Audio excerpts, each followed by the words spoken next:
Hi, I'm particularly excited about the bread we're going to start making today. It's very easy to make. It tastes as good or better than any whole grain bread I've eaten, and it's ridiculously good for you. This bread is made with whole spelt flour. Spelt is an ancient variety of wheat, and it's leavened with wild yeast, or sourdough starter. I haven't tried making it with instant yeast, but I think that would probably work also. There's a lot to be said about the virtues of baking with whole spelt and sourdough starter, but I'll save that for the text of the website, and I'll include links to more resources. I will mention now, though, that while spelt is higher in protein and lower in gluten than the commonly used wheat varieties, it's not gluten-free. However, many people who have wheat allergies or wheat sensitivities can eat bread made with spelt flour without any problems. The other thing that's great about spelt is that it has a unique, mellow, nutty flavor that's really wonderful and has none of the bitterness commonly found with conventional whole wheat bread. So I'm on a major spelt kick now and really enjoying it. So let's get on with it, shall we? Now, I've already measured out most of the ingredients. On the website, I've listed the ingredients in grams and volume, but hopefully you have a scale, because I think it's important to get the moisture level of the dough close to what you'll see here. If you don't have a scale, don't worry about it. Hopefully you'll be able to see in this video what the dough consistency should look like, and even approximating the dough consistency ought to produce a great tasting loaf anyway. The first thing I do is add water to the mixing bowl. This is 350 grams, or a cup and a half of water. Then I mix in a little sweetener. Now, the sweetener gives an added boost to the yeast. With 100% whole grain recipes, any boost to the yeast to assist in the rise can be really helpful. You can use 3 tablespoons of honey. I happen to be using something called agave. It's a sweetener made from a cactus plant. Agave is actually sweeter than honey, so instead of using 3 tablespoons, I'm just using a couple. And then the nice thing about agave as opposed to honey is that it's less viscous, so it pours easily and it mixes up easily.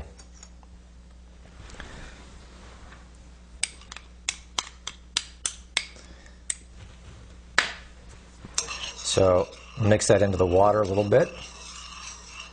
And then I'm going to mix in the starter. And a quarter cup of sourdough starter is all you need. And depending on how much of a purist you want to be, you can take starter from your batch of white flour starter, or if you're maintaining a whole wheat or a rye starter, you can use that. I'm in full-on purist mode here, so I'm going to use a spelt starter, which I made by just feeding my white starter with spelt flour a few times. Now, I didn't measure this out ahead of time because I wanted you to see what the container looks like. I fed this earlier this morning, and in the several hours it's been since then, it started to rise a little bit, and you've got the air bubbles along the sides, and it's just a good indication that the starter is viable and healthy. The other way you can tell, of course, is just when you stir it with a spoon, you can see it's all full of air bubbles and kind of poofy.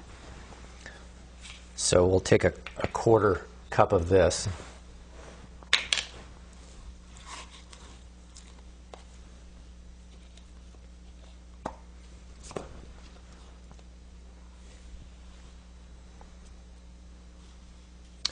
And mix that into the water.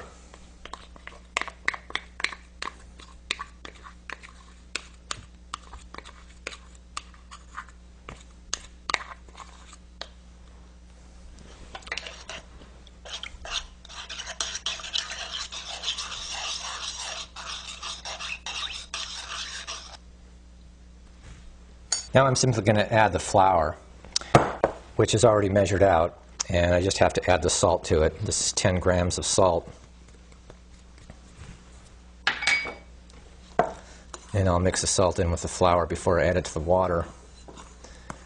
Now this is 530 grams of spelt, which equates to about 5 cups of well fluffed up spelt flour.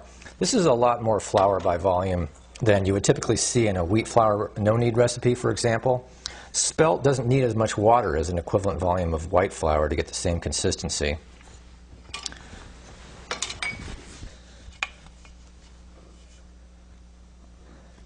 Since this is a pretty wet dough, it's easy to incorporate the flour into the water.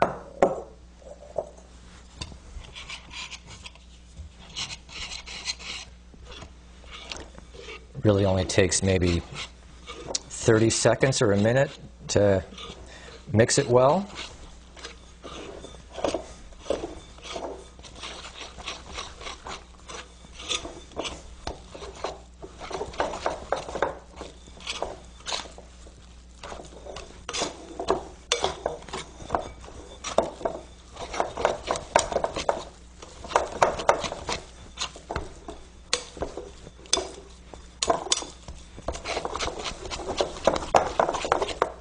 And what you end up with is a wet, shaggy dough, which might remind you strikingly of no-knead bread.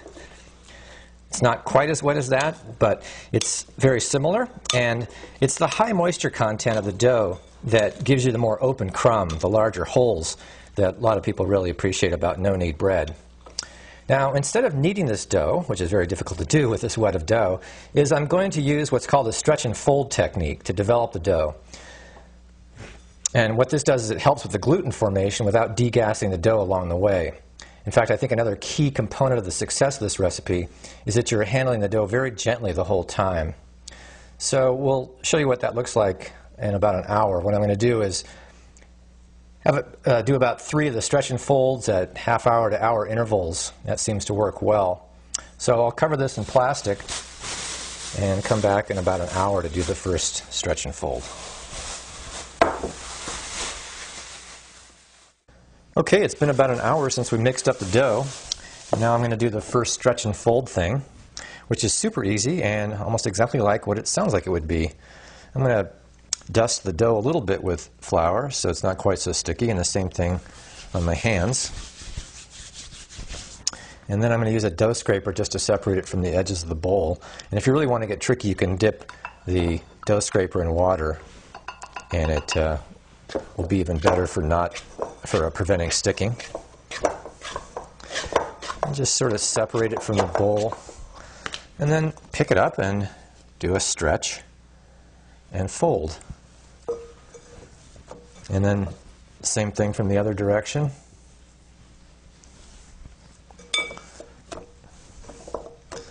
And there you have it. We'll come back in another half hour or so and do another one.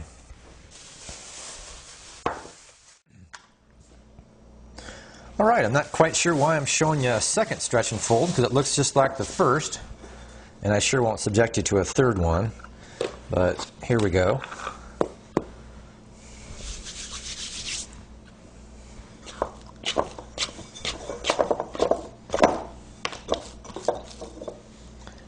It already feels like it's starting to rise a little from the yeast.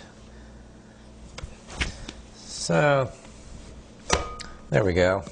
So I'll do one more. I started this whole thing in the early evening, and now it's later in the evening. And after the next stretch and fold, we'll just let it sit overnight until the morning.